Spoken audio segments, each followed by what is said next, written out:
जरा सोचिए, दुनिया की इकोनॉमी की धड़कन कहाँ बसती है?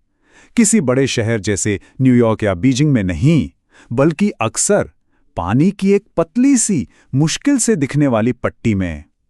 आज हम इन्हीं शक्तिशाली जलमार्गों की छिपी हुई दुनिया को समझने की कोशिश करेंगे। ये कोई छोटा मोटा नंबर नहीं है। जरा सोचिए, दुनिया का 20% तेल हर दिन एक सुई की नोक जितने पतले रास्ते से गुजरता है। हमारी गाड़ियां, हमारी फैक्ट्रियां और हमारी पूरी मॉडर्न लाइफस्टाइल इसी एक पॉइंट पर टिकी हुई है। इन्हीं ही कहते हैं स्ट्रेटेजिक चोक पॉइंट्स, मतलब दुनिया के सबसे बिजी समुद्री रास्तों पर बने वो तंग रास्ते जो हमारी एनर्जी सिक्योरिटी के लिए बेहद जरूरी हैं। ये एक तरह से दुनिया के व्यापार की धमनियां हैं, और अगर एक भी बंद हो जाए तो नतीजे बहुत खतरनाक हो सकते हैं।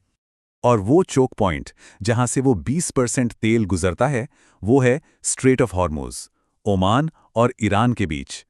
और यहीं से हमारा सबसे बड़ा सवाल उठता है, पानी का ये छोटा सा हिस्सा इतनी बड़ी ताकत कैसे रखता है? इसका जवाब भूगोल और कानून के मेल में छिपा है। लेकिन इससे पहले कि हम आगे बढ़ें, चलिए जरा बेसिक्स पर वापस चलते हैं। जब हम स्ट्रेट या जल डमरू मध्य कहते हैं तो इसका असल में मतलब क्या होता है? अक्सर लोग स्ट्रेट और चैनल को एक ही समझ लेते हैं, लेकिन इनमें एक बहुत बड़ा फर्क है। देखिए, एक स्ट्रेट जैसे बेरिंग स्ट्रेट दो बड़े समंदरों को जोड़ने वाला एक कुदरती संकरा रास्ता होता है, जबकि एक चैनल जैसे कि इंग्लिश चैनल नाव के आने जाने के लिए एक ज्यादा लंबा और चौड़ा रास्ता होता है।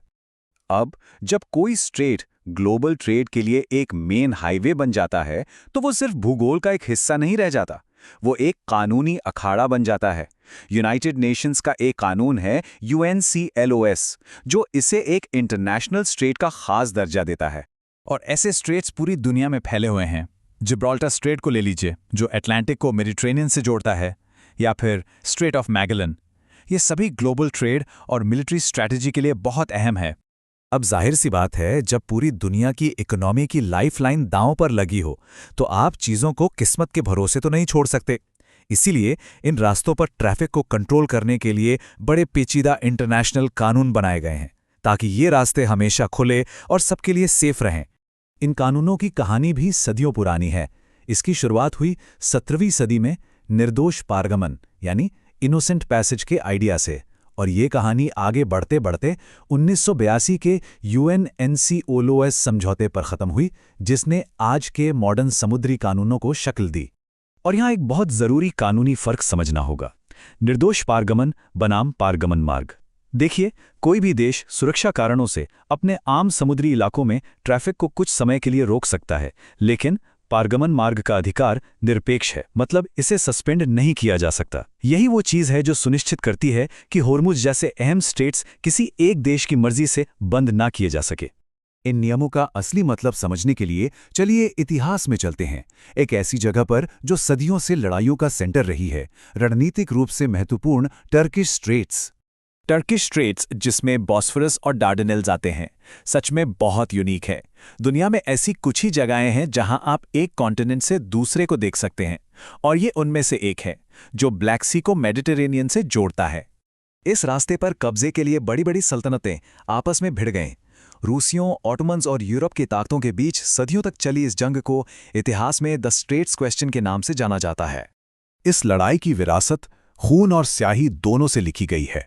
वर्ल्ड वॉर 1 में गिलीपुली के खूनी किनारों से लेकर 1936 के उस अहम मॉन्ट्रो कन्वेंशन तक, जिसने आज भी इन स्ट्रेट्स को कंट्रोल करने वाले नियम बनाए, ये इलाका हमेशा से ग्लोबल पावर का सेंटर रहा है। तो हमने कानून देख लिया, इतिहास देख लिया।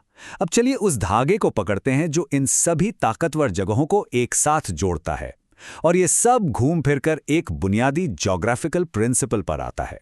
तो आखिर हॉर्मज़ और डार्डेनेल्स में कॉमन क्या है? इनकी ताकत का राज क्या है? इसका जवाब पानी में उतना नहीं है जितना कि नक्शे पर खींची लकीरों में है। इनकी ताकत ग्लोब पर इनकी एकदम सटीक, कभी ना बदलने वाली लोकेशन से आती है, जिसे हम लैटिट्यूड और लॉन्जिट्यूड कहते हैं। ये वही लकीरें हैं जिनके बारे में हम सबने स्कूल में पढ़ा है। लैटिट्यूड की लेटी हुई रेखाएं, जो हमें बताती हैं कि कोई जगह इक्वेटर से कितनी नॉर्थ या साउथ में है। और लॉन्गिट्यूड की खड़ी रेखाएं जो हमें किसी जगह की ईस्ट वेस्ट पोजीशन बताती हैं। और यहीं पर सबसे जरूरी बात आती है, इन चोक पॉइंट्स के लिए भूगोल ही किस्मत है। इनकी ताकत सिर्फ पानी की वजह से नहीं है, ये ग्लोब पर एक बिल्कुल सटीक फिक्स पॉइंट की वजह से है। लैटिट्यूड और लॉन्गिट्यूड का एक ऐसा अनोखा मेल जो एक बेहद जरूरी समुद्री रास्ता बनाता है। तो नक्शे पर बनी ये काल्पनिक रेखाएं असल में कोई कल्पना नहीं है। ये असल दुनिया में पावर, ट्रेड और लड़ाई के असली सेंटर्स बनाती हैं। ये तय करती हैं कि ग्लोबल पॉलिटिक्स और इकोनॉमी का रुख क्या होगा, एनर्जी कहाँ बहेगी और जंग कहाँ छिड़ सकती है। और ये हमें एक आखिरी सोचने पर मजबूर करने वाले सवाल पर लाके छोड़ देता है। जैसे जैसे दुनिया बदल रही है, क्लाइमेट चेंज हो रहा है और आर्कटिक जैसे नए शिपिंग रूट खुल रहे हैं, शक्ति की ये अगली लकीरें कहाँ खींची जाएंगी और इन पर किसका कंट्रोल होगा?